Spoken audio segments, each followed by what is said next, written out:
আপনি এমন কেন বলছেন? নকল কেন মনে হচ্ছে আপনার? আর আমি একটু আগে নিচে দেখছি তোমার মিয়া একটা সেমির লোকে বাজারের ব্যাগ হাতে নিয়ে ব্যাং ব্যাং করে নাচতে নাচতে যাইতেছো, ফুর্তিতে যাইতেছো।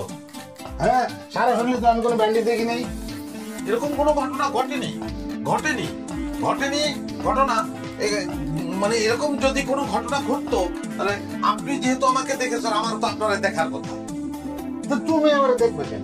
আমি তো তোমার পিছন থেকে দেখছি। ও, আপনাদের মতো সন্দেহবাতিক গ্রস্ত লোকদের সমস্যা কি জানেন? তারা পেছন থেকে দেখেই শিওর হয়ে যায়, হ্যাঁ, এবং জাজমেন্ট করে ফেলে। ঠিক না? এটা বাজি, আপনার সঙ্গে বাজি, আমার 1,00,000 টাকা বাজি, আপনার সঙ্গে 1,00,000 টাকা বাজি।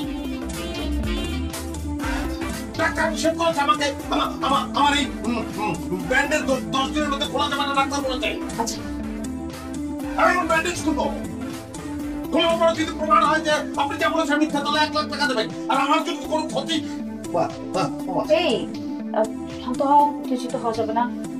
উফ, সমস্যা হচ্ছে?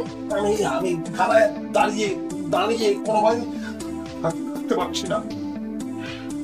চলো ঘরে চলো, আরাম করতে হবে, তোমার এখানে কথা বলতে হবে না। একটা ভুল বলেছো। আসসালামু আলাইকুম। হ্যাঁ, কি ব্যাপার, এগুলো শোনাচ্ছ কেন? হ্যাঁ, আমি তোমার কাছে কথা বলবো। হ্যাঁ, তো কথা বলতে হলে এগুলো সব রাখো না, এগুলো সরানো জরুরি। কেন, কি? কারণ আমি যে কথাটা বলবো সেটা শুনলে তুমি আমাকে এগুলো দিয়ে অ্যাটাক করতে পারো।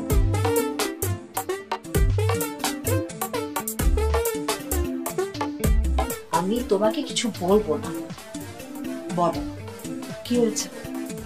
হয়েছে কি, আমি যা মানে আমি এই কথাটা শুদ্ধ ভাষায় গুছিয়ে বলতে পারবো না। আচ্ছা, ঠিক আছে, তুমি যেভাবে কমফোর্টেবল সেই ভাষায় বলো। ওই যে হয়েছে কি, আমার যে ছিনতাইকারীরা ধরছে, তারপরে যে ইলেকট্রিকের খাম্বার সঙ্গে আমার মাথাতে বাড়ি দিছে, তারপরে আমি অজ্ঞান হয়ে গেছি, তারপরে আমার যে ক্লিনিকে নিয়ে গেছে, তারপরে চিকিৎসা করছে, তারপর আমি বাসায় ব্যান্ডেজ ট্যান্ডেজ করে গেছি, বাসায় আসছি, পুরোটাই বানাই না গল্প, এটা মিছা কথা। সরি, এটা মিথ্যা কথা।